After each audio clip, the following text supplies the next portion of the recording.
오늘은 지난 주 중에 묵상했던 말씀 가운데 요한복음 11장을 중심으로 말씀을 나누겠습니다. 요한복음 11장 1절부터 제가 몇 절 봉독합니다. 어떤 병자가 있으니 이는 마리아와 그 자매 마르다의 마을 베다니에 사는 나사로라.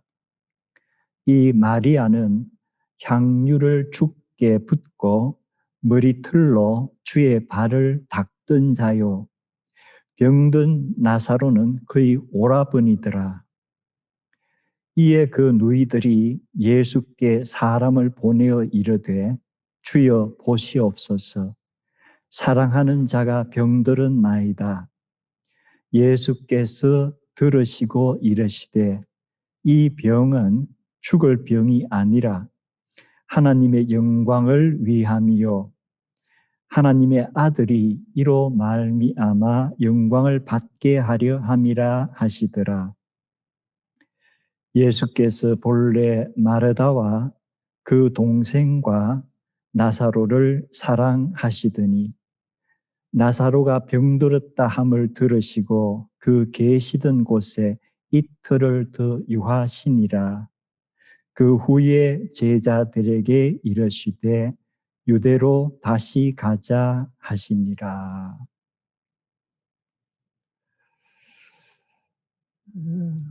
마리아, 마르다, 나사로 이렇게 세 이름이 1절에 언급이 됐습니다. 사복음서 가운데 마가복음이 가장 먼저 쓰여졌다고 성경학자들은 거의 동의를 합니다. 그런데 마가복음에는 이 세 사람의 이름이 나오지를 않습니다. 마가복음 이후에 한 10년 또는 15년 후에 쓰여졌다고 추정하는 마태복음에 역시 이 세 사람의 이야기는 없습니다. 마태복음과 거의 비슷한 연대에 쓰여졌다고 추정하는 누가복음에는 이름은 나옵니다. 그런데 내용이 좀 다릅니다. 누가복음에서는 마르다와 마리아의 이야기가 하나로 나옵니다. 그리고 나사로란 이름은 나오지만 그 이름은 실제적인 인물이 아니고 예수님께서 부자와 거지 나사로의 비유를 하실 때에 나사로라는 이름을 언급하시면서 비유에 등장하기 때문에 역시 요한복음의 이 이야기는 다른 복음서에는 없는 거예요.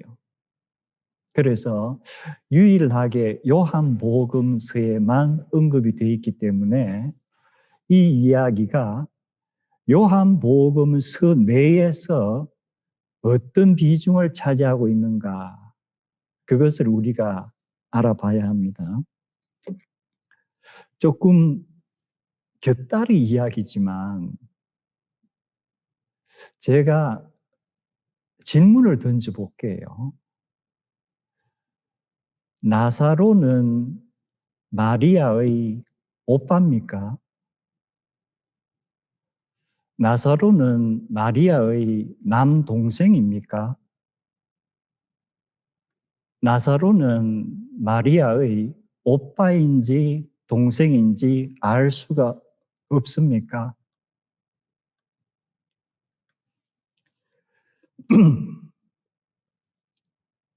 제가 방금 읽었던 개역 개정 그리고 우리말 번역본은 아마 거의 다가 나사로를 마르다와 마리아의 오라버니라고 소개를 합니다.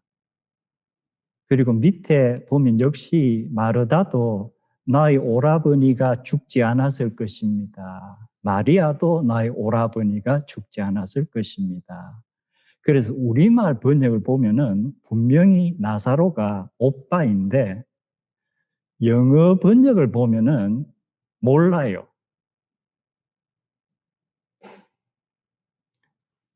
복음서가 쓰여진 헬라어 원본을 보면은 역시 몰라요.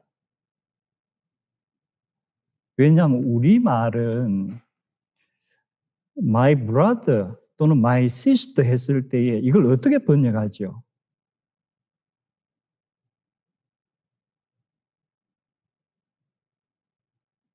영어나 헬라어에서는 아델포스, 아델피 해가지고 그냥 브라더 시스터를 많이 써요. 근데 우리말로 번역을 하려면은 번역을 할 수가 없는 거예요. 우리는 꼭 앞에 older brother나 younger brother가 꼭 있어야만 언니, 오빠, 형, 동생으로 번역이 돼요. 그렇다면은 우리의 질문은 한국 성경은 번역하면서 이걸 어떻게 오빠라고 단정을 지었나?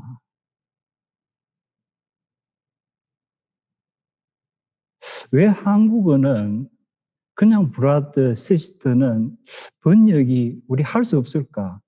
꼭 어떤 순서가 확인이 돼야만 번역이 가능한 거예요.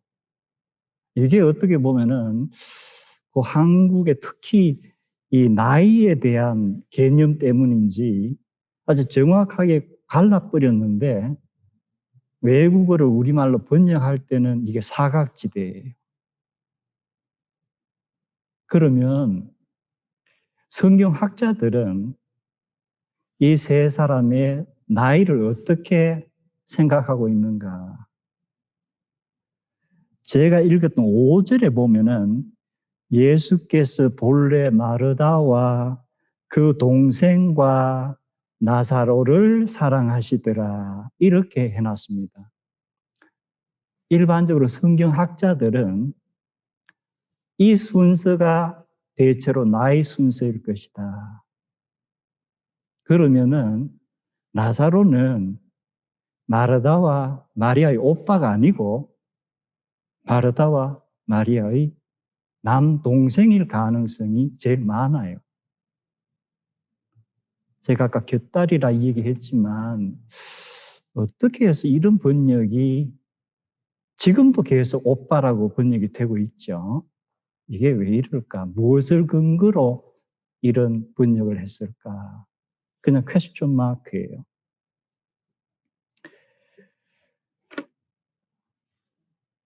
제가 방금 읽었던 내용에서 그 사랑하는 마르다, 마리아, 나사로 그 형제 자매의 집안에 큰 우환이 생겼죠. 곧 나사로가 죽을 것 같다. 어서 오십시오. 그러면 우리가 일반적으로 911 콜 하면은 앰뷸런스를 보내든 빨리 가는 게 정상이잖아요. 아마 이 성경을 처음 대하는 사람이 아직 예수라는 인물에 대해서도 잘 모르고 이것을 읽었을 때는 이분은 대단히 냉정하다. 이분 좀 이상하다. 이런 생각을 갖지 않을까. 곧 죽게 돼서 어서 와 주십시오 하는데 이틀이나 더 특별한 일이 없이 그냥 머물렀다. 역시 제가 중요한 번역에 관해서 하나만 더 말씀을 드릴게요. 우리 지난 주 중에 월요일에 제가 시편 116편을 묵상 성경으로 올렸는데 116편은 주로 고난주간에 많이 묵상하는 그 성구입니다. 거기에서 여호와의 경건한 자들의 죽음은 여호와께서 보시기에 귀중한 것이로다. 귀중한. 영어로는 precious라고 되어 있습니다. 이 시편은 우리들에게 크게 잘못됐다는 그런 생각이 들진 않아요. 여호와를 잘 섬기는 성도의 죽음은 귀한 것이다. 그런데 이 귀중하다고 우리말로 번역된, 그리고 영어로 precious라고 번역된 이 히브리 원어는 뜻이 매우 많습니다. 매우 많아요. 수십 가지가 돼요. 한 가지 예를 들자면은 사무엘상 3장에 뭐라고 시작되느냐 하면은 그 당시에는 여호와의 말씀이 희귀했다. 그래서 이상이 흔히 보이지 않았다. 이렇게 우리말로 번역을 했습니다. 희귀하는 것은 드물어서 귀하다는 뜻이죠. 그럼 영어로는 이걸 어떻게 번역을 했을까요? In those days, the Lord's word were rare. R-A-R-E로 번역을 했어요. 물론 이제 여호와의 말씀이 거의 없으니까 있으면 귀하긴 귀하죠. 희소 가치처럼. 하지만 이곳에 쓰여진 히브리어와 아까 제가 시편에서 말한 귀중한이란 그건 똑같은 단어예요. 그러면 사무엘상에서 포인트는 여호와의 말씀이 귀하다는 게 포인트가 아니고 어느 거예요? 여호와의 말씀이 거의 없었다. 그리고 선지자나 선견자들에게 어떤 환상, 이상도 보여주시지 않았다. 그러시다가 사무엘을 불러서 말씀을 주시고 이상을 보여주시는 거예요. 그래서 포인트가 너무나도 드물다는 게 포인트예요. 그렇다면은 다시금 아까 시편으로 돌아가서 그리고 요한복음에 우리가 예수님의 이 어떤 반응하시는 모습을 보고 indifference, 예수님께서 좀 무관심하신 것 같아. 지금 그 가족은 너무나도 애가 다는데 예수님의 태도는 좀 무관심하신 것 같아. 정말 이것이 a matter of indifference일까? 아니에요. 그 시편에서 말하는 것은 귀하다는 그것의 의미가 it is a matter of grave concern이란 뜻이에요. 성도의 죽음은 하나님께 무관심한 일이 아니고 너무나도 하나님이 중하게 관심을 가지시는 일이다. 더 나가면은 heart aching한 일이다. 성도의 죽음은 하나님에게는 너무나도 관심을 가지고 중대한 문제이고 하나님이 너무나도 가슴 아파하시는 일이라는 것이 정확한 의미예요. 예수님께서 지금 이것은 우리가 피상적으로 보면은 무관심하신 것 같고 냉정하신 것 같은데 뭐예요? 그게 아니에요. 표현은 이렇게 하셨지만 그리고 요한은 그 상황에서 어떻게 그것을 느끼고 적었는지 모르지만 실질적으로 예수님의 심정은 어떤 거예요? 나사로의 그 아픈 것 그리고 죽음은 너무나도 중대한 문제예요. 그리고 너무나도 가슴 아픈 문제예요.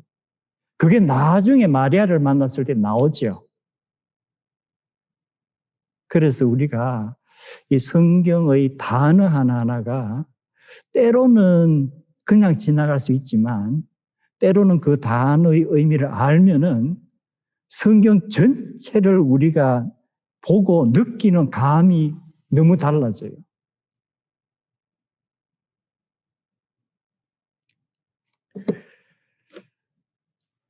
오늘 마르다, 마리아, 나사로가 등장하는 이 사건. 결국 사건은 하나의 기적이 일어나지요, 마지막에. 자, 그러면 요한복음에는 아까도 제가 이 사건은 다른 복음서에는 없고 요한복음서에만 있기 때문에 이 요한복음서 내에서 이 사건이 어떤 의미를 가지고 어떤 비중을 가지는가 이것을 염두에 두어라 말씀을 드렸는데 요한복음에는 성경학자들 일반적으로 7개의 표적이 기록되어 있다고 말합니다. 그럼 그 표적 중에 첫 번째는 뭐예요? 가나의 혼인잔치에서 물을 포도주로 바꾸신 것. 그건 요한이 직접 첫 표적을 행하셨다 이렇게 기록을 했죠. 그리고 두 번째 표적은 뭐일까요? 자, 가나의 혼인잔치가 2장에 있고 그 다음에 4장에 가면은 어떤 왕인지 모르지만 왕의 어떤 신하의 아들이 병에 들려서 죽게 되었는데 예수님께서 그냥 먼 거리에서 살아나게 하시는 거예요. 역시 요한은 이것이 둘째 표적이었다라고 직시를 합니다.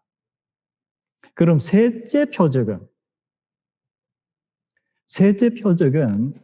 요한복음 5장에 보면은 베세스다라는 못이 있어요.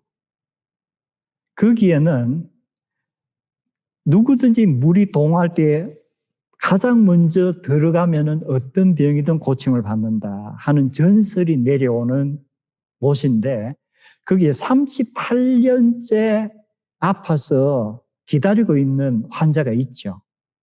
그 환자를 예수님이 고치시는 기적이에요. 세 번째 표적이에요. 그리고 네 번째는 뭐예요? 네 번째 표적은 사복음서에 다 기록되어 있습니다. 요한복음 6장에 오병이어의 기적. 그리고 다섯 번째 표적은 뭘까요?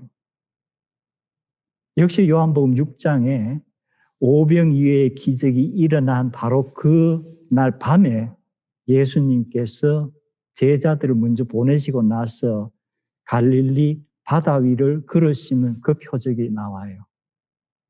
그리고 여섯 번째 표적은 요한복음 9장에 날 때부터 소경된 사람을 예수님께서 실로암 못에 가서 씻으라. 그래서 이 사람이 눈을 뜨게 되는 것이 여섯 번째 표적이에요. 그리고 일곱 번째가 뭐예요? 이 나사로가 다시금 살아나는 것이에요. 그러면 요한복음에서 성경학자들이 7개의 표적이 있다. 예수님이 어떤 분이신가를 가리키는 7개의 표적이 있는데 그 중에서 마지막 표적이 뭐예요? 이 나사로가 다시금 살아나는 것이에요. 그리고 또 하나 어떤 특징이 있느냐 하면은 혹시 형사 콜롬보 하는 드라마 보셨죠? 미국에서는 70년대 초중반 이렇게 MBC에서 방영이 됐고 한국에서도 아마 KBS에서 70년대 중반부터 좀 방영이 된 건데 이 형사 콜롬보의 추리물의 특징이 우리가 보통 탐정 또는 추리물을 보면은 처음에 이제 범죄가 저질러지는 장면이 나오는데 그때 범인의 얼굴을 절대 안 보여주죠. 영화 같은 데서도. 그래서 범죄는 저질러지는데 범인은 누군지 관객이 모르게 하고 끝에 가서 대체로 범인이 밝혀지는 것이 일반적인 패턴이에요.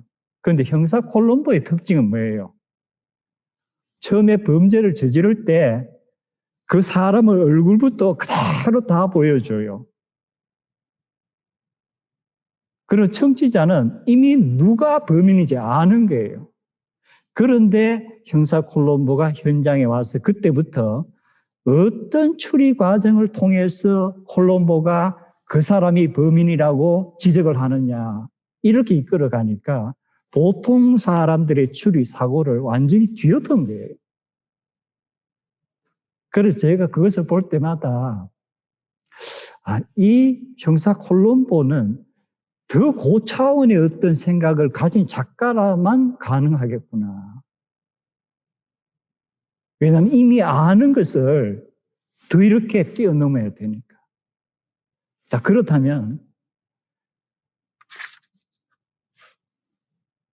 나사로를 살리신 이 기적의 특징이 뭐냐면 앞에 6개 다른 표적들 중에서 제일 분량이 많은 것들을 보면은 5장에 기록되어 있는 38년 된 환자 고치신 사건, 그 다음 6장에 오병 이외의 사건, 그 다음 9장에 날 때부터 소경된 사람 실로암에서 고치는 이 3개는 굉장히 내용이 길어요. 그런데 보면은 일단 기적이 일어나요.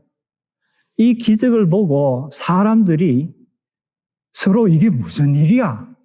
누가 이런 기적을 일으켰어? 하고 막 논쟁을 하고 토론을 하는 거예요. 그리고 마지막에 예수님께서 이 기적의 의미가 뭔가를 강론을 통해 설명을 하시는 거예요. 이 패턴이에요. 그런데 나사로를 일으키시는 이 사건은 전혀 거꾸로예요.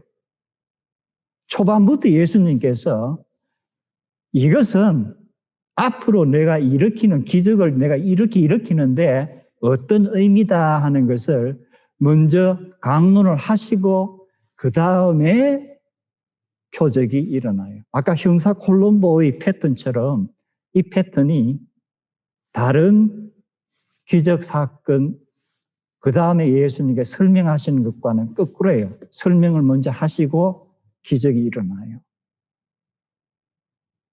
그렇다면은 이 나사로의 사건이 왜 이렇게 특이한가? 왜 이렇게 특이한가? 그것은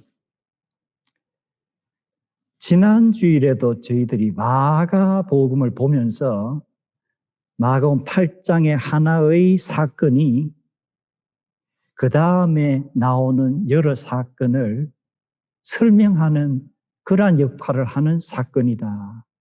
그리고 그것이 8장이라는 센터에 위치해 있다고 말씀드렸죠. 나사로가 일어난 이 사건은 요한복음 1장부터 21장까지 있습니다. 대체로 21장은 아마 나중에 첨가된 것이라고 성경학자들이 대부분 생각을 합니다. 그럼 11장부터 20장까지인데 그 중에서 가장 중심되는 것을 성경학자들은 10장과 11장으로 봅니다. 그래서 10장은 11장을 일단 어느 정도 예고를 하고 11장에 나사로가 다시 살아난 이 사건이 뭐예요? 요한은 이것을 요한복음 전체의 센터에 둔 거예요. 그만큼 요한은 이 사건에 많은 비중을 두었다. 왜? 이 사건은 무엇의 예고편이에요? 예수님의 죽음과 부활의 예고편으로 요한은 이것을 센터에 배치한 거예요.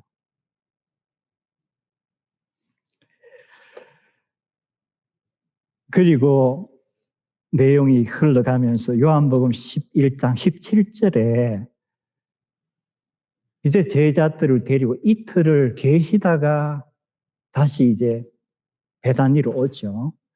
그래서 기록되기를 예수께서 와서 보시니 나사로가 무덤에 있은지 이미 나흘이라.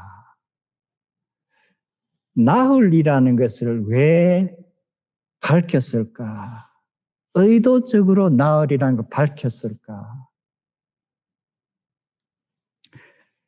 베다니란 곳하고 예수님께서 잠시 피해 계시던 곳이 거리가 대체로 25마일 내지 30마일 정도로 추정을 합니다. 왜냐하면은 이 예수님이 피해 계시던 곳은 장소 이름이 언급이 안 돼 있기 때문에 성경학자들이 추정밖에 할 수 없어요. 한 두 장소 정도를 추정을 하는데 한 장소는 베다니에서 한 25마일, 다른 한 장소는 30마일 정도. 이것이 그 당시 사람들이 걸어서 여행하는 거리로는 대체로 하루 길이에요.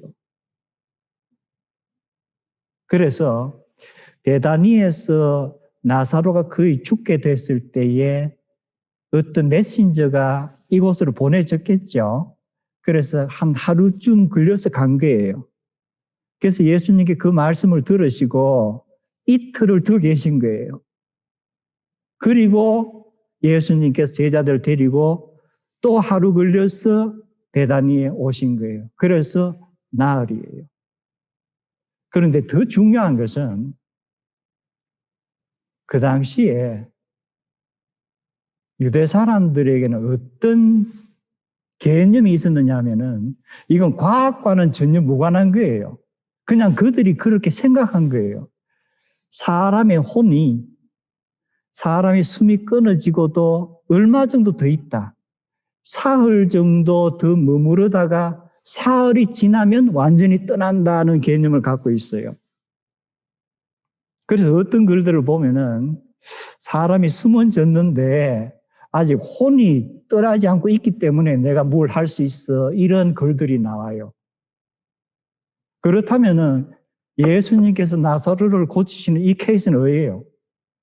그러한 혼이 남아있다는 그런 여지가 없어요. 여기에서 여러분이 지금 제가 읽었던 이제 마르다가 예수님을 만나서 대화하는 그 장면에서 요한이 가장 중요하다고 생각하는 구절을 두 개를 고르시오 하면 어느 구절을 고를 것 같아요?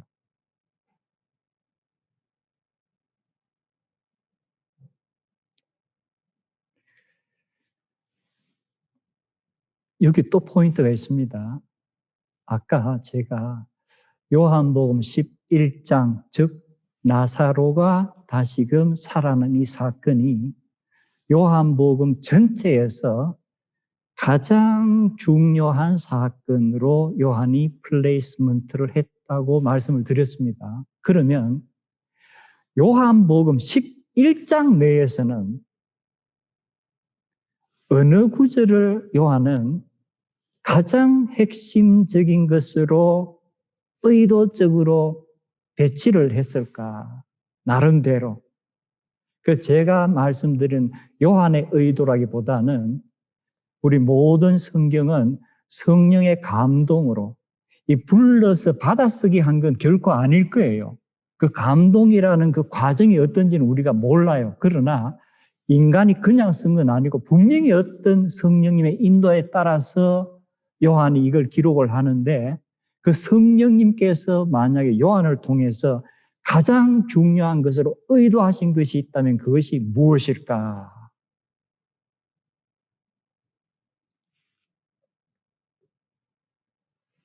역시 성경이 때로는 성경학자들이 하는 것처럼 좀 이렇게 애널라이즈가 필요합니다. 많은 경우에 종교는 그냥 미스터리가 있는 게 좋아.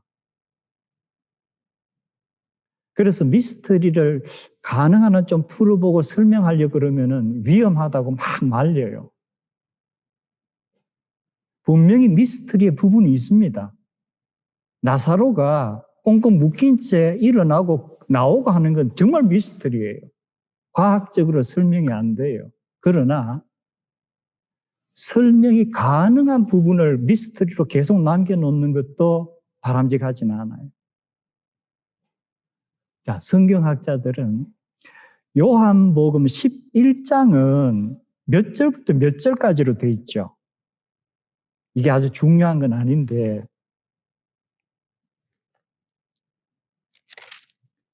57절까지 이렇게 돼 있습니다. 그런데 내용을 분석을 해보면은 54절까지가 요한복음 11장 나사로의 사건과 연관이 있고, 그 다음 55절, 56절, 57절은 12장 1절과 연관이 있어요.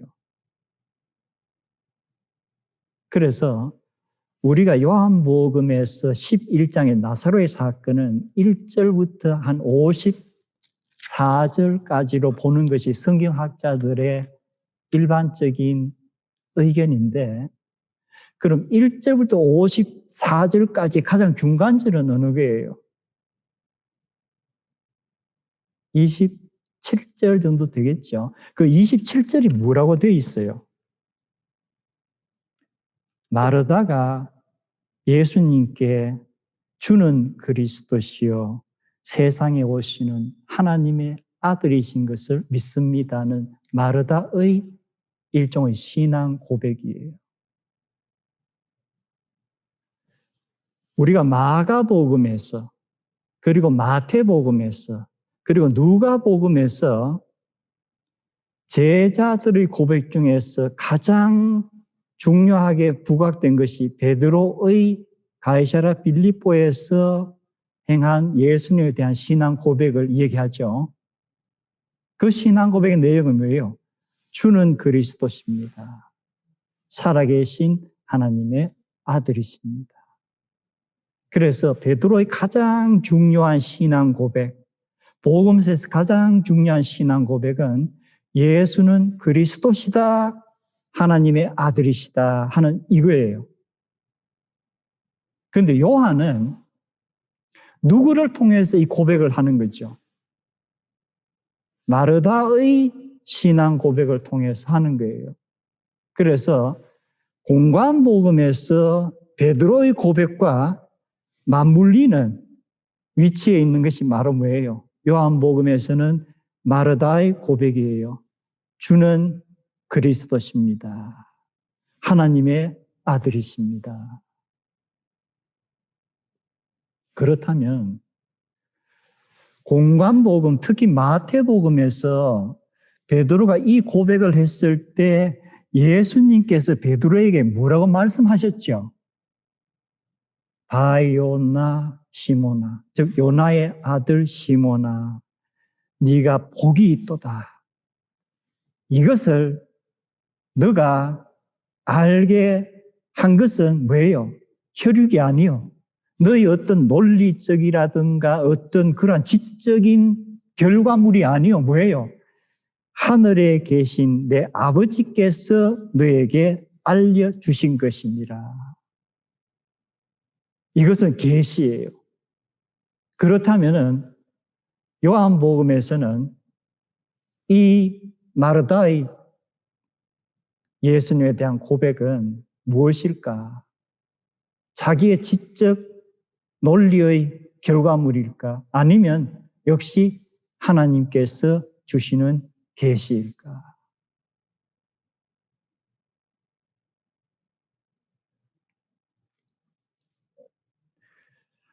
그리고 마지막으로 요한복음에서는 1장에 나다니엘이라는 사람이 등장을 합니다. 이 나다나엘이 나중에 나다나엘의 신앙 고백이 나오긴 나오죠. 뭐라고 고백하느냐 하면은 랍비여, 당신은 하나님의 아들이시오. 당신은 이스라엘의 왕이로소이다. 놀라운 신앙 고백이에요. 하지만 이 신앙 고백은 아직 완전한 신앙 고백은 아니에요. 당신은 그리스도십니다 하는 그리스도라는 그 신앙 고백의 중요한 요소가 나다리엘의 고백에는 없어요. 그러자 예수님께서 나다리엘의 그 고백을 들으시고 나다나엘과 그 자리에 모인 사람들에게 뭐라고 말씀하시죠? 진실로 진실로 내가 너희에게 이르노니 하늘이 열리고 하나님의 사자들이 인자 위로 오르락 내리락 하는 것을 보리라. 구약에서 야곱이 꿈에 본 그 사닥다리,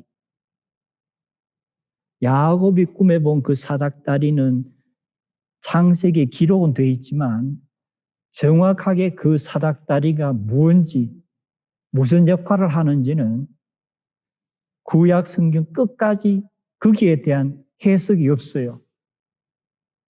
예수님께서 그것을 말씀하시는 거예요. 그 사닥다리가 나다.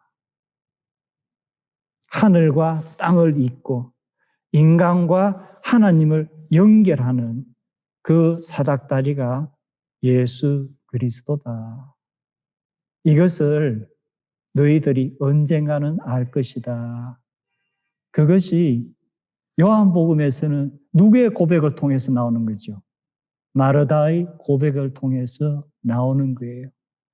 그리고 놀라운 것은 요한이 마지막에 아까 제가 21장은 일반적으로 나중에 첨가한 내용일 것이다라고 성경학들이 추정을 합니다.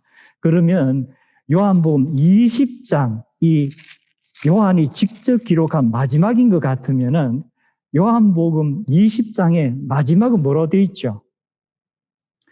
오직 이것을 기록하면 너희로 하여금 예수께서 하나님의 아들이시요 그리스도이심을 믿게 하려 하며 또 너희로 믿고 그 이름을 힘입어 생명을 얻게 하려 함이라.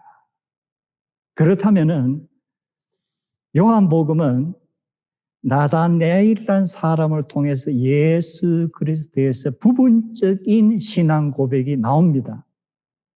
그리고 마르다를 통해서 중심에서 예수님은 그리스도시요 하나님의 아들이십니다라는 고백이 나옵니다. 그리고 20장 마지막에서 요한은 뭐라고 해요? 내가 이 복음서를 지금까지 기록한 것은 무엇을 너희로 하금 알게 하기 위해서 예수는 그리스도시요 하나님의 아들인 것을 너희가 알고 믿게 하기 위해서 기록한 것입니다.